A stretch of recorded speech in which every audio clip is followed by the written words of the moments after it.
With the struggle intensified and all the avenues failing to destroy the so-called backbone of Swapo, the South Africans became more and more desperate in their actions. They were now losing material and men in ever-increasing numbers and frequency. And we started mobilizing all our forces. Cubans, we started integrating our command structures at certain levels, where we said now we're going to operate as one force, because we realized that divided we fall. There's no point Cubans fighting a separate battle, the Angolans fighting a separate battle, or fighting Kwitu Kwanavale while we're fighting in Karweke. We decided, well, we're going to move now. As a result, we made a contribution of about 1,000 troops, altogether divided into 4 battalions. And 2 of them, all of these 4 battalions were dedicated to assist the Angolan armed forces in repulsing enemy attack in Kwitu Kwanavale.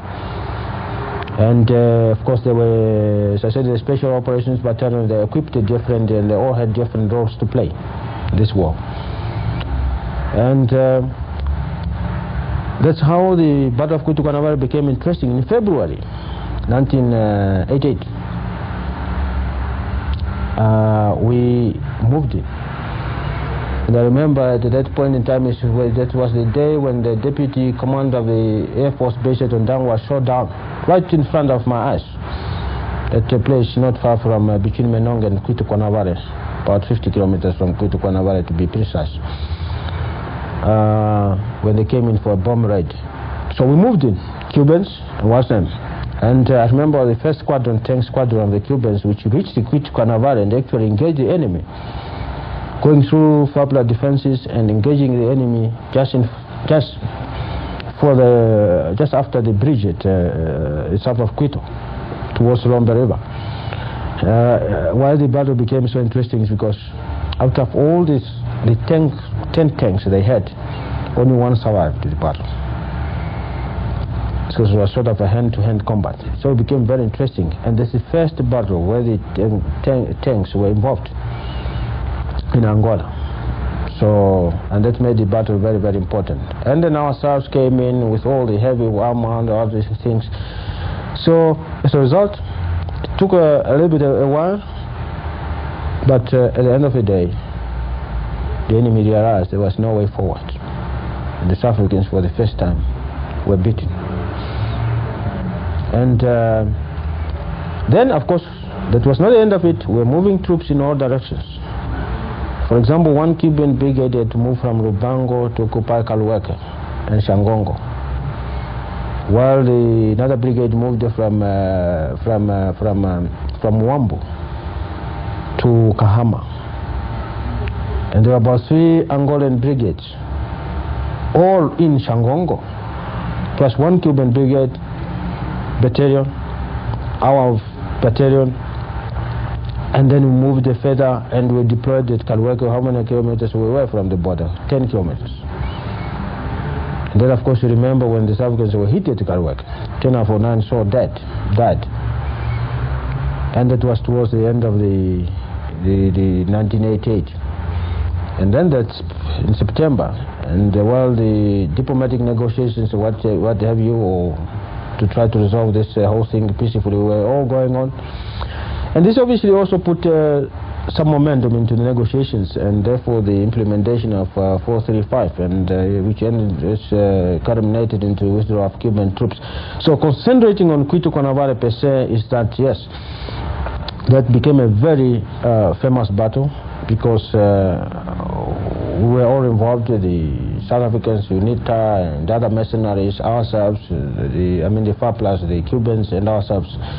So that's why and also the type of equipment and materials that we used at Kwitu Kwanavale that made Kwitu Kwanavale an important battle.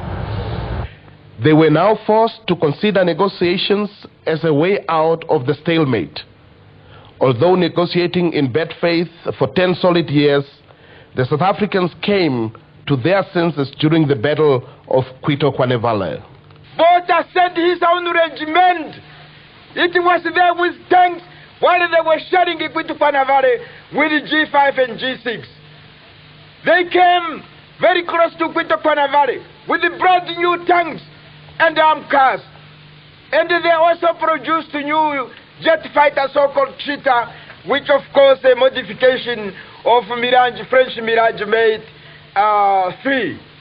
They were smashed first by MiG-21 and MiG-23 over the air. The enemy was completely left naked without any air support. They were smashed. Botha himself get a stroke. That was because he was really sick. Because of that defeat. That it was the Cuban Revolutionary Armed Forces together with the Swapo forces and plan that have defeated the racist South African invading troops at Kwitokwana Valley, Karweke, Chipa, and other many battles in this country.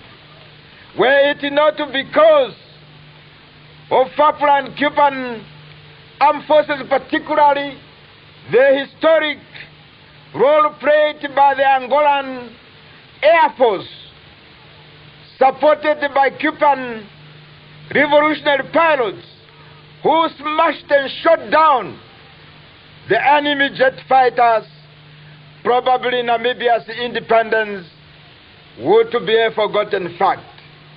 But we are grateful to Camarada President Jose Eduardo Santos, to MPL Workers' Party, to the revolutionary Angolan people, to Swapo, who fight side by side and shoulder by shoulder with us in order to force the Boers today to accept the negotiations and the implementation of UN Security Council Resolution 435 in order to bring about Namibia's freedom and independence. As the South Africans were defeated, they had no other option but to give peace a chance. They pulled out their forces in haste, literally fleeing from Angola. Swapo then signed a ceasefire agreement with South Africa, a victory taking into consideration the fact that the Boers refused to implement United Nations Security Council Resolution 435, allowing free and democratic elections under the supervision and control of the United Nations.